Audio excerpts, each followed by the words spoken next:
Javier No Sánchez.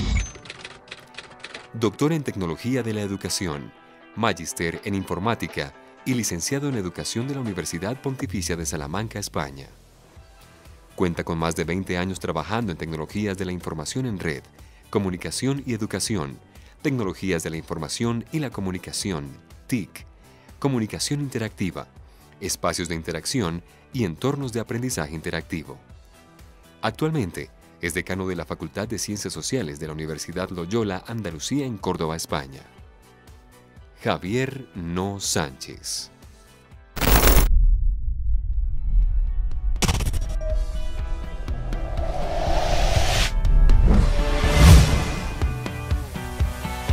Buenos días a todos, espero que la distancia esté bien.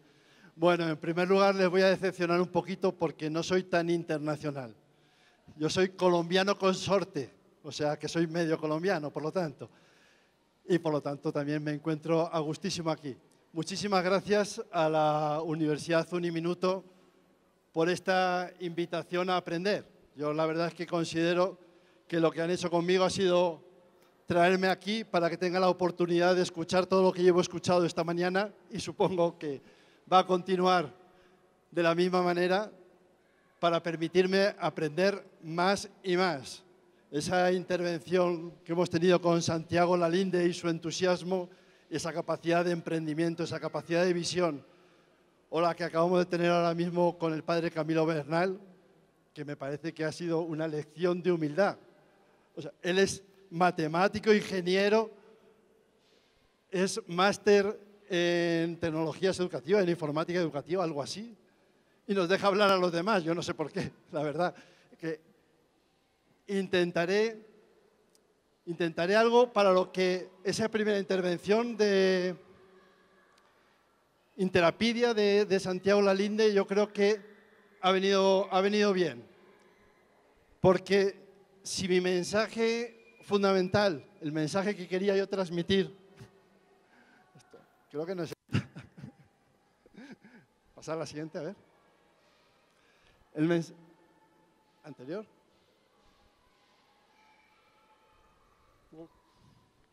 Algo está pasando. Bueno, no importa. Lo que venía era el título de la intervención. Y digo que sí, Santiago, o sea, si lo que yo quería decir sobre todo es las cosas van a cambiar, las cosas están cambiando en la universidad. Hay cambios que sucederán sí o sí. Tenemos que prepararnos mucho, seamos una universidad presencial, semipresencial o seamos una universidad virtual. Da lo mismo, el sistema de educación superior está cambiando irremediablemente, lo cual no es malo, pero está cambiando. Y viene Santiago y nos demuestra, no, está cambiando, ya lo estoy cambiando yo. Y así es. Para esta intervención, entonces, ya que no ha salido el título, es Educación disruptiva en un mundo digital. Educación superior, virtual, disruptiva, en un mundo digital. Para eso, y dado que disrupción es un concepto que se está utilizando mucho en los últimos tiempos, pues sí viene bien algunos conceptos, aclarar algunas ideas. Esta es la parte que si uno le cuenta a los alumnos enseguida empiezan a mirar el móvil, a dormirse, tal. Pero la realidad es que es disrupción, que es cambio, que es evolución, que es revolución. Todo ese tipo de conceptos algunas veces en este mundo digital, y para los que tenemos ya una edad, para los que peinamos canas, en mi caso, las que me van quedando, ya casi ni peino, pero peinamos alguna cana que otra que nos queda en la cabeza. La verdad es que se ha utilizado demasiado desde que, pues allá hace pues fundamentalmente 3 décadas, mucho más, 6 décadas, pero fundamentalmente 3 décadas, entraron una serie de conceptos en el mundo digital que parece que nos revolucionaban todo. En esa idea, a mí me suele gustar recordar a Javier Echeverría, que nos decía: yo no creo que haya una revolución digital. La revolución se produjo cuando se rompió la métrica de los sentidos. Es decir, cuando hay alguien que puede hablar en un lugar y una persona le está escuchando en otro lugar donde nuestros sentidos no son capaces de establecer la conexión, ahí hubo una revolución. El mundo digital finalmente no es más que una forma nueva de representar lo que ya estábamos representando con otras tecnologías anteriores. Entonces, la duda es si estamos ante una disrupción. ¿Qué es una disrupción? ¿Qué conceptos? Nada más. Yo voy a contar una anécdota que tiene que ver con mi amigo Scott Henderson. Veo que han abierto así los ojos algunas damas de la sala. Scott Henderson sí es un handsome, no cabe ninguna duda, pero es el padre de Scott Henderson. Siento desilusionar. Pero Scott Henderson tiene un gemelo, que también es padre de Scott Henderson. Así que, cuando estaba yo en una reunión en Estados Unidos, estábamos en una reunión unas cuantas personas y salíamos ya muy tarde para el hotel de cada uno. Scott, hace 4 o 5 años, dijo, ¿en qué hotel estáis? Pues tal hotel. Sacó su móvil del bolsillo, ya tenéis un Uber preparado para llevaros. El jesuita aquí nos saca el móvil, nos manda en un Uber y nos estaba demostrando, además de que era el polo opuesto de su hermano gemelo, que se negaba a utilizar las tecnologías para este tipo de cosas, nos estaba demostrando que el mundo ha cambiado y que ya no puede echar para atrás. Y estaba dando con una de las grandes ideas que vamos a tratar ahora sobre la disrupción. ¿Qué es disrupción? La educación superior va a ser, está siendo o no le queda otro remedio que ser disruptiva. Otra. No sé si se ve bien, desde mi punto no se ve muy bien. Yo lo siento mucho porque es que parece como que se hubiera volteado la presentación hacia una presentación atrás. Bueno, lo que nos dice la siguiente, por favor. No, la anterior, perdona, lo siento mucho. Lo que nos está diciendo esta frase es que hay momentos de transición en la historia que son siempre la confluencia de una serie de hechos que aparentemente no están conectados, pero que resuelven situaciones en la sociedad, en un pequeño grupo o en toda la humanidad que nos llevan a un cambio del que no podemos volver hacia atrás. Vamos entonces, bueno, para esos momentos, la adaptación, la innovación y el liderazgo, creo que de todo ello puede presumir un minuto. La adaptación, la innovación y el liderazgo son las claves.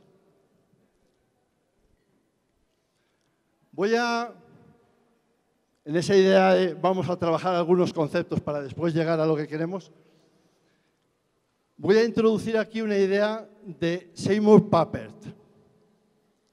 ¿Hay alguien aquí que conoce quién es Papert? ¿Cuántos pedagogos tenemos en la sala? Ajá, tenemos una pedagoga, sí, y conoce quién es Papert, discípulo de Piaget. Si digo otra cosita, ¿podemos tener un poco de agua? Lo que sea? Sí. Si digo otra cosita, entonces todos sabéis qué hizo Papert. Papert es el que generó las ideas que llevaron a crear el juego Lego. Todos conocen el Lego. ¿Cómo cambió en el juego de los niños el Lego? En la forma de aprender y de jugar de los niños. Lo voy a dejar aquí. Ese juego Lego. Papert decía que para producir cambios en profundidad, porque no estaba de moda decir disrupción en aquella época, para producir cambios en profundidad se necesitan ideas poderosas. Las ideas poderosas de Papert tienen algunas características. Una pena que yo no sé qué presentación les he dejado. Son poderosas en el uso. Es decir, las utilizamos porque resuelven problemas, Santiago nos ha presentado una idea muy poderosa. Conecto unos, conecto otros, unos resuelven los problemas de los otros. Una idea poderosa es una idea que resuelve desde muy pequeños problemas. Nosotros podemos dar instrucciones a un niño para que monte un pequeño Lego, hasta grandes problemas de la sociedad o de la humanidad. Popper también decía que una idea poderosa es una idea que es poderosa en sus conexiones. Es decir, conecta con otras muchas ideas de forma que transforma. Y además decía, es poderosa, y esa la vamos a identificar en el mundo digital actual, es poderosa si es poderosa en sus raíces. Si es poderosa en sus raíces, significa para Popper si la idea está conectada con nuestra identidad. Cuando hablamos de la nube, hemos dado con una idea poderosa. Por eso se generaliza el concepto en toda la sociedad. Enseguida, cualquiera entiende de forma muy intuitiva, porque conecta con su identidad, que una nube es accesible. Estoy viendo una nube, de hecho, aunque les está dando mucho el sol a todos ustedes, pero yo estoy viendo la nube que un día llegará hasta aquí. Una nube nos conecta a los que la vemos desde aquí o a los que la ven desde otro lugar. Y para todos, una nube, la nube en el mundo digital, es un concepto muy poderoso porque lo identificamos inmediatamente con aquello que quiere transmitir, que en realidad no tiene nada que ver con vapor de agua, pero lo identificamos. Del mismo modo que si hacemos este movimiento en un teléfono móvil, en un celular que dicen aquí, si hacemos ese movimiento de arrastrar o en una tablet o en cualquier lugar, para nosotros es absolutamente intuitivo. Eso es una idea poderosa en sus raíces. Conecta con nosotros, conecta con nuestra identidad. Y ahora sí, vamos a... Entonces, ¿cuáles son las ideas poderosas de la disrupción? ¿Qué es y qué no es disrupción? Y eso tiene algo que ver con la enseñanza superior, tiene que ver con las universidades, tiene que ver con una universidad virtual. Vamos a imaginar hacia dónde vamos el 2030. En primer lugar, esa anécdota que contaba antes, que me la podría haber saltado después de la ponencia que ha hecho Santiago, nos habla de desintermediación. Si yo tengo muchas empresas con problemas, qué bien me ha venido, me ha dado media conferencia, qué bueno. Si yo tengo muchas empresas y yo tengo muchos estudiantes, tienen que hacer todo ese recorrido de conexiones, proveedores, prácticas en empresa, evaluaciones, etcétera. O puedo conectar a unos con otros. Desintermediación. Yo tengo el punto A y el punto B. Y antes, podríamos decir que de 2005, es decir, de cuando se suele hablar de esa web 2.0, antes de que muchos de los usuarios se convirtieran en prosumers, productores y consumidores de la información en Internet, los pasos que para muchas tareas, para resolver muchos problemas había que dar para ir de un punto a otro, necesitaban de muchos intermediarios. Alguien pensó, si el mundo está lleno de conductores, quizá debíamos reducirlo, pero todos somos culpables. El mundo está lleno de conductores con su propio automóvil y el mundo está lleno de personas que necesitan desplazarse, y yo conecto directamente los conductores con las personas que necesitan desplazarse. No necesito una cantidad de empresas, intermediarios, etcétera, que habría por medio. Eso fue Uber, eso es Airbnb, eso son tantas y tantas cosas. ¿Qué es lo que ha pasado con la imagen? Todos somos fotógrafos estupendos hoy en día y compartimos nuestras imágenes y nuestros vídeos, etcétera. El recorrido que hay que dar entre una necesidad y la solución a esa necesidad se ha acortado con la tecnología digital. Y se ha acortado hasta tal punto que van a cambiar probablemente todo tipo de negocios, tareas, resolución de problemas, acceso al conocimiento. También el acceso al conocimiento. Y seguimos actuando muchas veces, me da vergüenza decir esto en una universidad que ha roto muchos esquemas, pero seguimos actuando muchas veces de forma que creyéramos que esto a la universidad no le va a afectar. Le afecta a la hostelería y están preocupadísimos. Entonces están cambiando hoy en día incluso la legislación de algunos países para que no le afecte tanto a la hostelería. No me voy a meter en ese fregado. Igual salgo, no sé si le tiene que afectar o no le tiene que afectar, pero le va a afectar.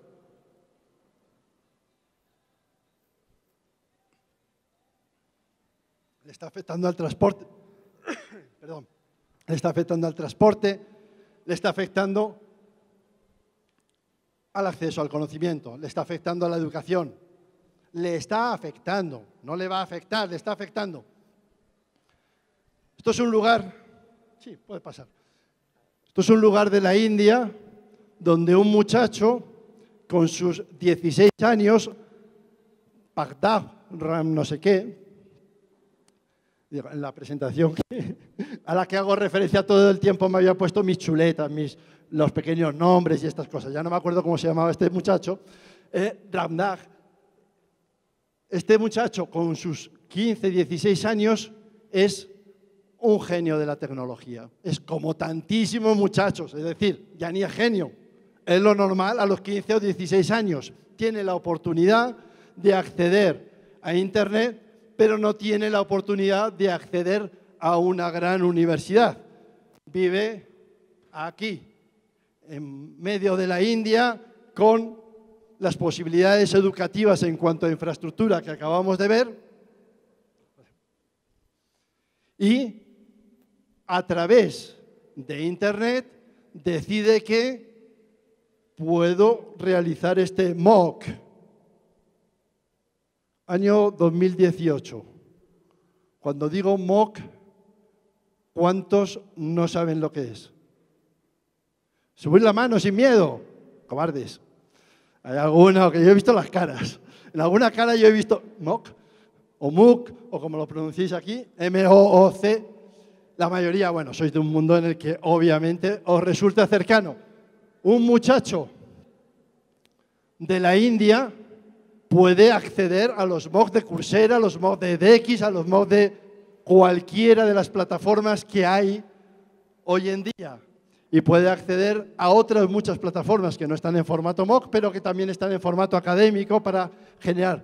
Es decir, hay mucha información. Gracias. Hay mucha información disponible desde la universidad. Y aquí no voy a decir que levante la mano quien tenga algún sentimiento de culpa al respecto, que somos muchos desde la universidad. Muchas veces hemos dicho esa desmesura de información en el mundo hace que muchas veces haya información falsa, información equívoca, y eso perjudica. No, pero hay mucha información de calidad, hay mucho contenido de calidad. Hay mucho conocimiento, pues obviamente el que construye cada uno a través de todas esas herramientas, posible de calidad. De ahí, si alguien encuentra el camino para reconocer créditos universitarios de un MOOC, tiene una idea como la que ha tenido antes Santiago. Realmente, si yo acepto para mi segundo curso de Universidad X a una persona que por su cuenta ha hecho este MOOC, que considero que es interesante la disciplina, este otro de esta otra plataforma que también es interesante, ¿le tengo que hacer volver a pasar por introducción a la sociología de primero a una persona que por su cuenta ha hecho todo esto? ¿O le puedo ir recogiendo credenciales que ha ido elaborando, haciendo su camino propio? ¿Por qué pongo este ejemplo? porque ya lo han hecho algunas universidades norteamericanas. Algunas universidades norteamericanas, y todavía estoy hablando de presencialidad. Imaginaros qué podemos hacer en el mundo de la educación virtual. Algunas universidades norteamericanas han decidido aceptar como créditos válidos un conjunto de formación que una persona tiene acceso libre en la red, gratuito. Y a partir de ahí, entonces, puedes integrarte en el Major X, el Minor tal, etcétera. Como sophomore, como dicen ellos, ¿no? Como segundo curso, como segundo año de la universidad. Como esta experiencia, está habiendo cada vez más experiencias que nos mueven el piso. Nosotros podemos ser virtuales, pero que seamos virtuales no quiere decir que tengamos que replicar todo lo que hay en la universidad, excepto la presencia directa, física, entre profesores y alumnos. También nos afecta esto. A cualquier universidad le afecta lo que podríamos llamar experiencia de campus. Porque nosotros generamos un entorno en una universidad virtual como se genera un entorno físico en una universidad presencial. Siguiente, por favor. La realidad es que hasta ahora uno o no se graduaba o se graduaba. Pero resulta que ahora tenemos gente que no se gradúa, pero que accede a una cantidad de conocimiento, de redes, de plataformas colaborativas, etcétera, que no podemos tener garantía de que no se haya formado tanto como aquel que sí se gradúa. Ahora vamos al otro lado, los empleadores. Si a los empleadores les vale, ¿por qué seguimos dando títulos cuando uno completa 4 años, cuando uno completa 5 años, con un rígido sistema de asignaturas, de evaluaciones, de examen? ¿Tenemos que hacerlo o no tenemos que hacerlo? Va a cambiar. El tema ya no es, el tema es que va a cambiar. El tema es que va a haber ideas como la que hemos oído a la primera hora de la mañana, como esta, muchas. Y una cosa que me suele gustar decir es, bueno, si algo se puede hacer, alguien lo va a hacer.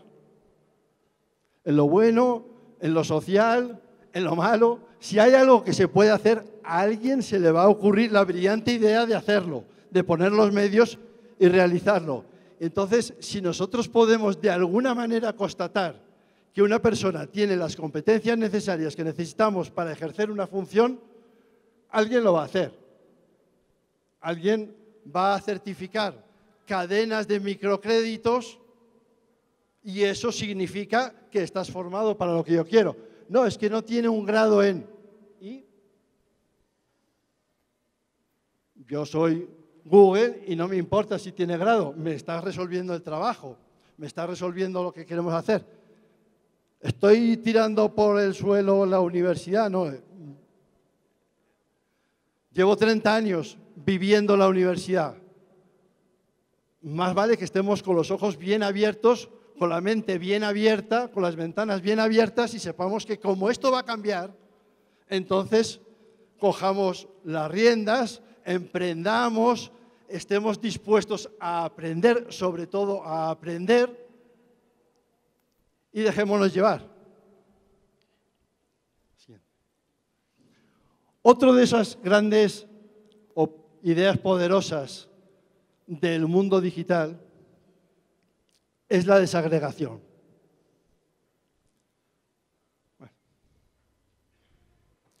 Nosotros podemos llevar nuestro sistema educativo como Nespresso. ¿Cómo lleva Nespresso su negocio?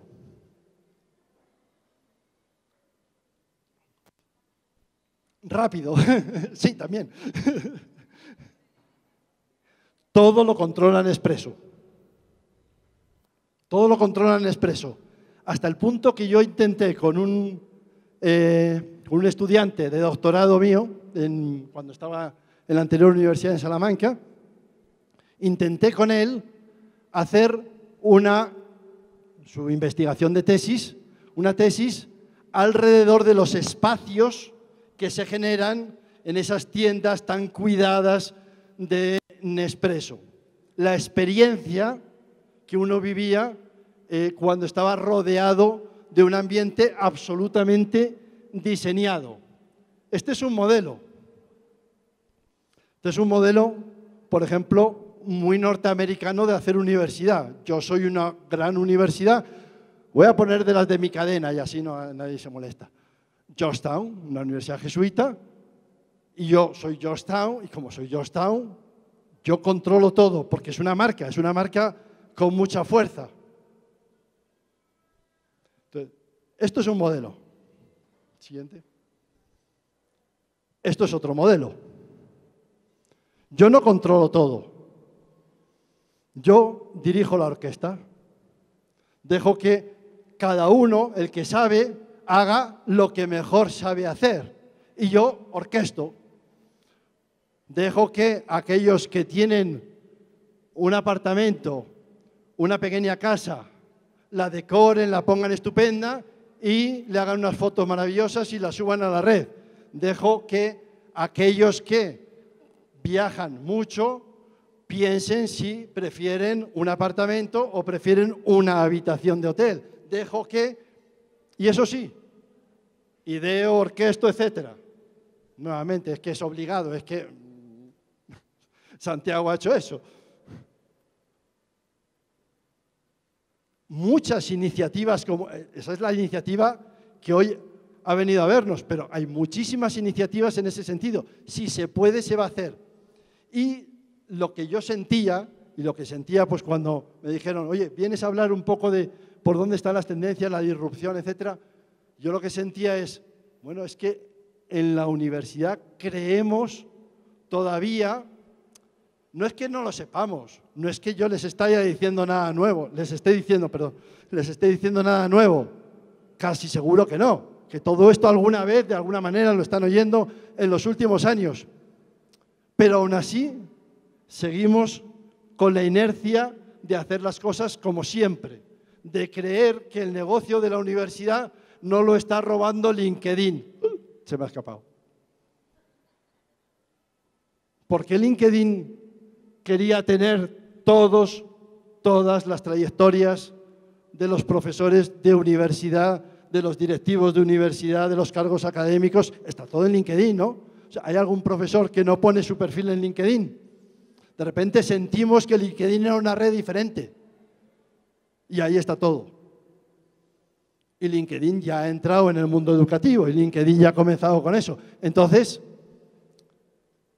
todo va a suceder. La desagregación, siguiente, por favor. La desagregación, es decir, el trabajo de cualquier ámbito de la vida como una serie de capas en la cual nosotros no vamos a poder dominarlas todas y ofrecerlas todas. Es decir, yo como soy universidad me encargo de elaborar todos los planes académicos, además me encargo de la parte económica, además me encargo, imaginaos, en las que sí son presenciales, de las instalaciones deportivas, de los servicios a los alumnos, del servicio psicológico, o bien yo me encargo de orquestar todo esto. Yo me encargo de que mis alumnos hago convenio por convenio las prácticas o conecto empresas con alumnos y que resuelvan problemas. El modelo full stack se ha terminado. El modelo full stack está obligando, y por eso era mi insistencia al principio, está obligando a cambiar la universidad. No es a ver cuándo lo hacemos, no es cómo lo proyectamos, no, ya está cambiando la universidad. Ya hay muchos proveedores de contenidos, porque claro, pensémoslo bien. Una de las ideas que a mí se me ocurría cuando yo entré a formar parte de la Universidad Loyola es, ahora estoy en una red de universidades. Claro, porque los jesuitas tienen muchas universidades distribuidas por el mundo, 239 en este momento, pues son bastantes. Y entonces estoy en una red de universidades y se me ocurría una idea. Claro, el diseño de la asignatura de comunicación visual para el cual necesitan una parte de teoría de la imagen y otra parte de prácticas con no sé qué. El diseño de esa asignatura le toca hacerlo al profesor que yo contrate en Loyola para comunicación visual. Te haces la guía docente, se llama en España, no sé cómo se llama aquí, te haces la guía docente, además, como todos sabéis, cada vez tienen más requisitos, documentas todo muy bien porque van a venir los de calidad, documentas todo muy bien, te haces la guía docente, etc. Tú lo haces todo. Y resulta que perteneces a la Universidad Loyola Andalucía, que acaba de nacer, antes han dicho Córdoba, en Sevilla. Tenemos también campus en Córdoba, quizá por eso. En Sevilla, España, en el sur de España, en Andalucía. ¿O no? Estamos en una red enorme y entonces resulta que seguramente en alguna otra universidad del mundo, yo diría en varios miles de universidades del mundo, alguien está enseñando comunicación visual.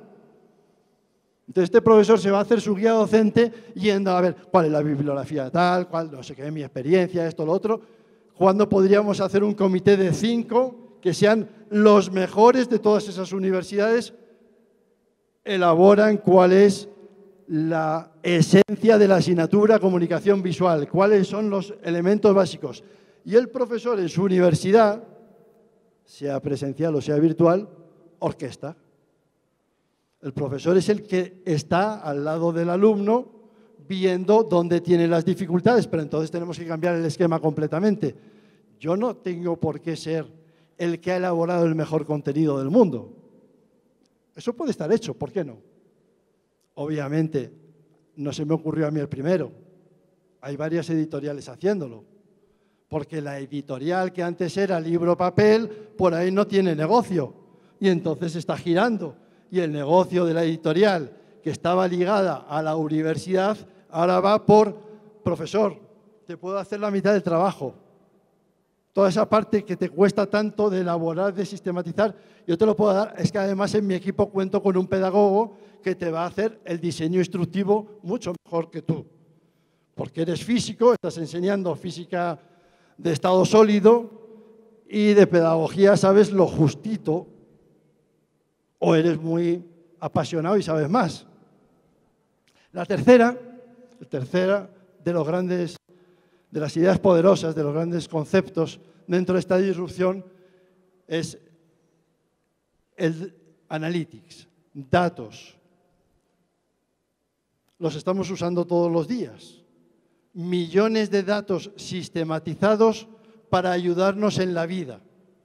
Cuando nosotros abrimos Google Maps para ver si la vía por la que vamos está verde, naranja o roja, lo que estamos haciendo es consultar a varios millones de personas en el mundo por dónde están yendo en este momento.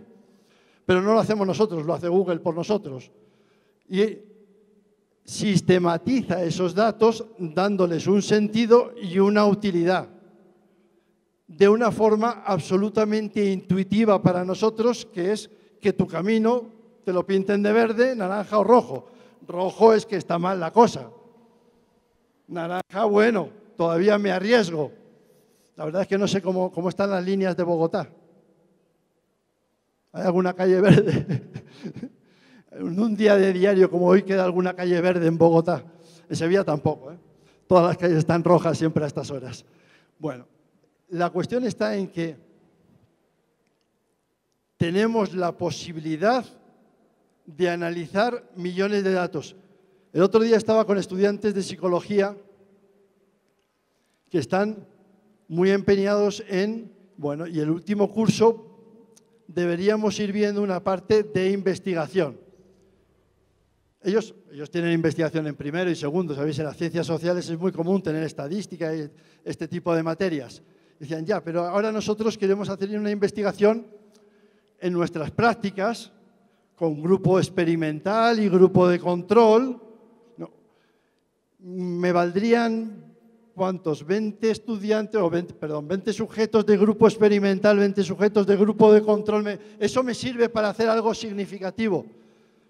¿Acerca de qué? No, pues que si una persona introvertida después tiene más lo que fuera, ¿no? Una variable y otra variable, intentando encajar la investigación y luego dices, ¿y si analizas en el Facebook los pequeños detalles que indican que una persona es introvertida?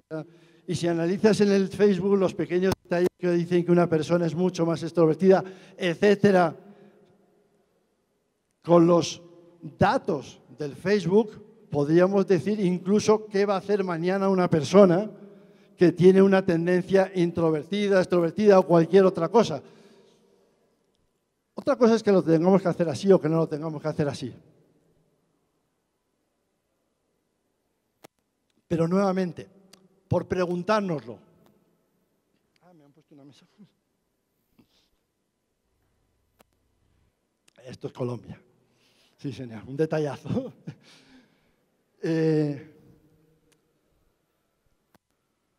Nosotros de verdad creemos que alguien no va a analizar suficientemente los datos de todas las personas. 120.000 estudiantes eran en un minuto. De 120.000 estudiantes, y si quiere mañana se adelanta a nosotros a un minuto y les da unas pautas de cómo estás haciendo tu razonamiento. Se puede. Se ha ido Santiago ya de tanto nombrarle. Se puede. Una persona como él podría hacer una cosa así. Le vamos a dar una asesoría cercana sobre cuáles son sus técnicas de estudio a esta persona que está trabajando en ingeniería, etcétera, que se está formando en cualquiera de estas áreas. Normalmente lo primero que vemos de estas tecnologías, y en este caso del Big Data, que se suele denominar, es el peligro. Por eso está este camión aquí. Alguien, ahora sí, para que alguien con valor levante la mano y me lo diga. ¿Alguien sabe qué pinta un camión blanco cruzado hablando de Big Data? El primer accidente que se produjo con un coche totalmente autónomo fue por un error en la identificación de un camión que tenía una caja amplia, blanca, etc. Sí, por favor. En un Tesla, en Estados Unidos, un coche se estampó contra un camión. Lo primero que vemos son los peligros. Pero resulta que si estamos analizando los datos de estos coches autónomos día a día, cada vez más circulando por las calles, se llega a que hoy, esto fue hace 2 años, hoy un coche autónomo es varias decenas de veces más seguro que una persona. A eso le llamamos machine learning, aprendizaje algorítmico a través de los fallos que se van produciendo en el uso de cualquiera de tecnologías, etc. Por favor. La siguiente. Y eso, obviamente, también llega a la educación. Adaptive Learning, supongo que ya más de uno, ya no voy a hacer más preguntas, ya más de uno ha oído hablar del aprendizaje adaptativo, el Adaptive Learning, que está como una de las grandes tendencias que el Horizon Report ha determinado ya desde el anterior reporte del año pasado y ahora con más fuerza, que está llegando a la educación superior. El manejo de los datos de todos los estudiantes de educación superior puede llevarnos a que automáticamente podamos proporcionar contenidos que sean adecuados a la forma de razonamiento, a las lagunas en el conocimiento o en la información que tiene el estudiante, etcétera, de forma que el contenido que se le presenta está adaptado a lo que necesita para ese siguiente paso en el proceso que personalmente, en el recorrido individual que quiere hacer en su propia formación. Siguiente. Los sistemas de inteligencia artificial. Por eso decía yo, aquí hay alguien, en eso era el máster de el padre Camilo Bernal, en inteligencia artificial, no era así. Sí. Y por eso decía yo no sé por qué nos deja hablar a los demás cuando el que sabe es él. Pero, como bien saben muchos de ustedes, en varias de las subdisciplinas de la inteligencia artificial se están elaborando sistemas cognitivos cada vez más cercanos a nuestra capacidad. ¿Qué quiere decir todo esto? ¿Que soy un visionario? No. Todo esto lo que quiere decir es, dado que se va a introducir en el ámbito de la educación superior, sí o sí, todos los cambios que se están produciendo de esta forma, digamos, cambiante, disruptiva, solemos decir, en todos los demás ámbitos, aprovechémoslos. Es decir, busquemos la inercia, hagamos como hacen los karatecas, que aprovechan la fuerza del contrario, ¿no? Te van a dar un golpe, aprovechan la fuerza. Hagamos eso. No, uy, no, qué miedo, no, uy, no, bueno, pero esto no va a llegar hoy, llegará dentro, hagamos un plan de adaptación. No, aprovechémoslo desde ya. Todo eso seguro que nos transforma, que nos cambia, que nos hace que no tengamos ni idea de qué va a ser, y así es, de qué va a ser de las universidades tal como son hoy dentro de 10 años. Pero es igual, lo aprenderemos en el camino, vayamos viendo qué va a ser de las universidades. Recapitulando esta primera parte, lo siento, es la primera parte solo. Desintermediación, es decir, conexión directa entre necesidad, resolución de problema y aquel que la puede resolver. Desagregación, cada una de las facetas que tiene cualquier servicio que prestamos a la sociedad tiene un montón de posibilidades de adopción por otros agentes que no seamos nosotros mismos siempre. Y análisis de datos, muchas cosas van a cambiar por esa automatización. Antes se decía, muchos puestos de trabajo van a desaparecer por la inteligencia artificial, la robotización, etcétera. Todos vemos como Siri cada vez nos entiende mejor y Google, y todos vemos también cómo cada vez nos hace mejores traducciones. Claro que van a cambiar muchas cosas. Van a cambiar con toda seguridad, están cambiando con toda seguridad, pero son aprovechables. Es decir, incorporemos esos cambios o incluso seamos agentes de esos mismos cambios. Siguiente. Y ahora ya vamos a esa parte, digamos que a mí me gusta más. Entonces, ¿qué hacemos en el día a día de la enseñanza? ¿Esto cómo nos afecta en el día a día? Porque claro, puede afectar en la organización, en la planeación, en la economía de las universidades, por supuesto, está afectando. Pero además hace que el profesor también adquiera un rol absolutamente diferente. Otra de las tendencias que siempre aparece en ese Horizon Report es el reto del cambio del rol docente. ¿En qué va a cambiar? Veamos. Ahora un ejercicio de agudeza visual. Fíjense en esta imagen. Una aula como las de toda la vida. Bien. La siguiente, por favor. Esta otra imagen. No, es que esta es tecnológica. La siguiente, por favor. Esta otra imagen.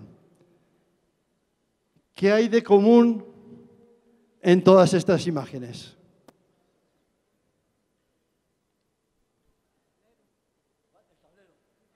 El tablero. Se suele decir de forma genérica, porque como ahora a veces es un tablero, a veces es esto. Yo lo estoy haciendo, yo no estoy siendo nada disruptivo al final. Yo hablo y hablo y hablo. Hay un frontal. Pero el concepto mismo de frontal hoy es el problema.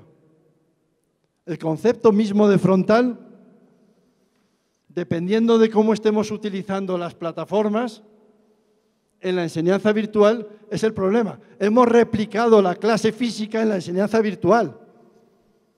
Que hay muchas cosas que se están innovando, que se hacen mucho. Sí, pero en el fondo lo que estamos es, hay alguien que tiene la información, alguien que no la tiene y hay un canal de transmisión de la información del que la tiene a que no la tiene. No, pero yo soy muy dinámico, hago foros, les dejo hablar. Sí, pero la huella cognitiva que tenemos, tan marcada, de que existe el flujo de la información en una dirección, a veces permitiendo que construyan, a veces, pero el flujo de la información. Yo te doy la información relevante y tengo 1000 formas de darla. Divertida, aburrida, la puedo dar fragmentada, la puedo dar de forma virtual, la puedo dar en presencial, pero hay alguien que hace esa guía docente y además es el que proporciona en qué orden hacemos las cosas y cómo se transmite la información. Pero por todo lo que hemos dicho antes, esto cambia. Vayamos a una asignatura típica. Nosotros vamos a... Voy a la asignatura que mencioné antes porque es la que me viene a la cabeza en este momento, comunicación visual. Entonces yo, como tengo una serie de alumnos de comunicación visual, entonces yo dispongo que ellos deben aprender teoría de la imagen. E ideo 1000 formas de que aprendan teoría de la imagen de forma dinámica, constructiva, divertida, aburrida, lo que me parezca, con esfuerzo, porque ahora retomamos el valor del esfuerzo, a mí me parece estupendo, pero la idea sigue siendo la misma, ¿bien? Pero si resulta que yo tengo un alumno de verdad vocacionado en mi clase, en mi aula virtual, en mi plataforma, yo tengo una persona vocacionada que va a estudiar diseño, que va a estudiar comunicación social, que va a estudiar cualquier materia relacionada con esta disciplina de la teoría de la imagen y la comunicación visual. No habrá en verano concepto muy nuestro, en las vacaciones no se habrá metido a realizar un par de cursos de los que hay disponibles con una altísima calidad y resulta que llega a mi aula, llega a mi plataforma, llega con mi grupo de estudiantes y se lo sabe todo sobre teoría de la imagen y además se hizo todo un curso de historia de las vanguardias. Y tengo este otro que en realidad no le dio por ahí, porque dentro de las materias que tiene le dio por otro lado. Él pensó en otra cosa. Y yo sigo pensando que yo organizo la información, pero tengo alumnos que como hoy se puede, pues se han informado de otras maneras. Y no están quizá tan disponibles para que yo les vuelva a contar lo mismo que en realidad me lo podrían contar ellos a mí. ¿Cómo podemos organizarnos? No digo que tengo la solución, pero pensémoslo. Uno está dando un curso y plantea una tarea y resulta que tiene alumnos para los que eso es algo que ya hizo en el verano y que ahora necesitaría algo que fuera mucho más para allá. Necesitamos rediseñar los espacios de aprendizaje. Y un espacio de aprendizaje se compone de 3 grandes factores o 3 grandes variables. El espacio físico o virtual, es decir, el espacio donde se producen los intercambios de información, sea el que sea. Nosotros ahora estamos en un espacio físico y yo estoy en un frontal, así que estoy en contra de todo lo que estoy diciendo.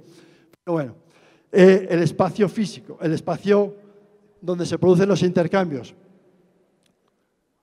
La persona, cada una de las personas es una dimensión del espacio. Si yo estoy hablando y en este momento alguien tiene una enorme preocupación porque le ha llegado la información de que algo está pasando en su propia casa, no tiene la misma capacidad de conexión conmigo que otra persona que precisamente en estos temas eran lo que estaba pensando últimamente y le viene muy bien que podamos tocar estos temas y podamos hablarlo. No hay la misma disposición.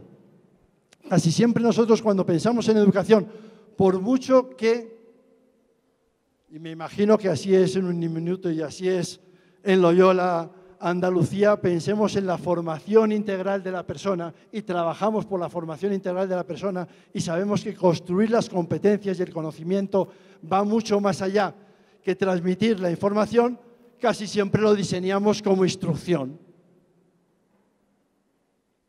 Hacemos el diseño instructivo para que ocurra que conocen aquello que necesitamos que conozcan en un periodo de tiempo.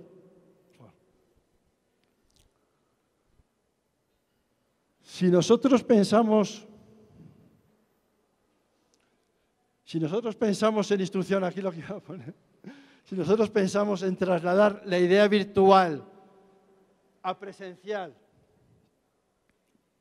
¿cómo sería un mock presencial? Y entonces apilamos los pupitres, ridículo, ¿no? Pues a veces lo hacemos, pero al revés. Trasladamos lo presencial a lo virtual como si fuera trasladable, como si tuviéramos que hacer exactamente lo mismo, pero entonces, y aquí tiro piedras contra mi propio tejado, porque yo estuve trabajando en la UOC una temporada, una gran universidad virtual, no cabe ninguna duda, la Oberta de Cataluña, pero una de las primeras cosas que creamos en la plataforma, o que se creó en la plataforma, fue la cafetería.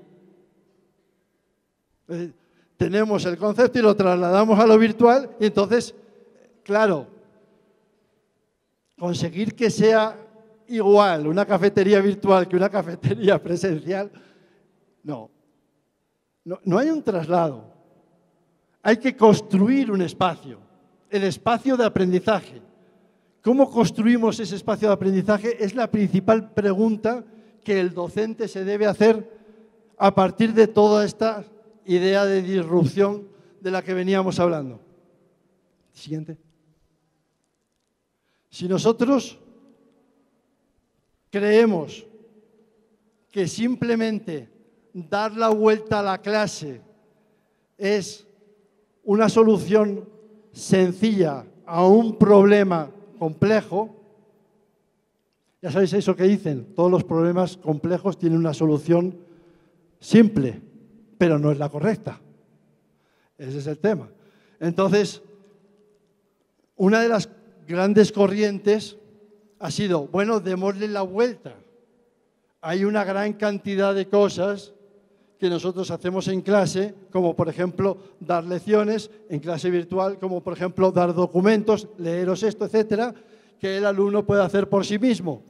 Y sin embargo, hay una serie de tareas que debe hacer con la guía del profesor. Esa sería como la solución más inmediata. Vayamos un poquito más lejos. Otro poquito más lejos. Ahí. En realidad, cada uno, y ahora ya sí hablo directamente al docente y al diseño docente, a la labor docente, en realidad cada uno está manejando alumnos diferentes para disciplinas diferentes. Como todo problema complejo tiene una solución simple que no es la correcta, la solución es compleja. La solución es, yo estoy enseñando primero de álgebra, mi materia tiene estas características, por ejemplo, es muy estructurada, es altamente estructurada. Los problemas que yo puedo plantear tienen una sola solución o tienen soluciones con un solo procedimiento. O no, yo estoy enseñando a analizar textos. Eso es una cosa que todos hemos tenido que pasar para entrar en la universidad, ¿no? El análisis, el famoso análisis de texto. Yo estoy enseñando a analizar textos. Y entonces hay 1000 formas de hacerme un comentario de texto. ¿Cuántos expertos darían por bueno, por regular o por malo el mismo comentario hecho por un estudiante? Yo como profesor experto, ¿cómo vería cuál es el trabajo competente del trabajo menos competente? Cada materia tiene su idiosincrasia, su estructura. Cada una de las competencias, ya no solo cada materia, cada una de las competencias que queremos conseguir de los estudiantes necesita que diseñemos el espacio de interacciones que se deben producir con los estudiantes, teniendo en cuenta todo lo anterior, que tienen acceso a otras plataformas, que tienen acceso a comunicarse con otros virtualmente, que tienen acceso a conocimiento de primer nivel elaborado por expertos. Cantidad de profesores de universidades de primer nivel han realizado cursos, MOOCs, etcétera, que se están distribuyendo gratuitamente. Teniendo en cuenta todo eso, para este efecto que debería conseguir, ¿qué espacio genero? ¿Cómo diseño el espacio de interacciones al que se debe enfrentar el alumno? Y aquí, en este punto, que no sé si me ha alargado mucho cómo vamos, en este punto es donde yo veo que tiene el gran reto la enseñanza virtual. ¿Cómo se diseña un espacio de interacción en enseñanza virtual? A veces nos atascamos con alguno de los problemas que yo he sufrido, vivido, tratado también de paliar en la medida de lo posible, siempre que he estado relacionado con esa enseñanza virtual. Antes decían, no sé, cuando me presentaba y no sé qué, máster en informática y tal, estamos hablando del año 89. Bien, pues fue a distancia, con un módem de 96 baudios. ¿Alguien se acuerda de lo que eran los baudios? Pues había baudios, estaban por ahí. Y teníamos módem para poder hacer algo a distancia en el año 89, os podéis imaginar. Ya me he delatado, claro. En el año 89 yo estaba trabajando. Entonces, claro, ¿qué iba a decir? Ya se me va. Nosotros tenemos que diseñar ese espacio en el mundo virtual sabiendo que la realidad es que la interacción hoy en día con esos estudiantes se produce dentro y fuera, en nuestro espacio y en otro espacio, en nuestro nivel, a otro nivel y a otro nivel. Entonces, ¿cómo hago yo? Plataformas, herramientas virtuales, nubes, lo tenemos todo.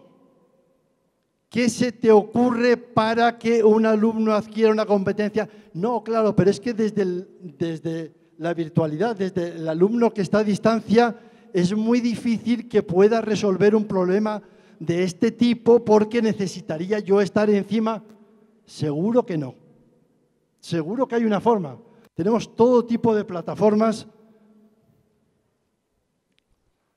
virtuales para ser el guía al lado del estudiante.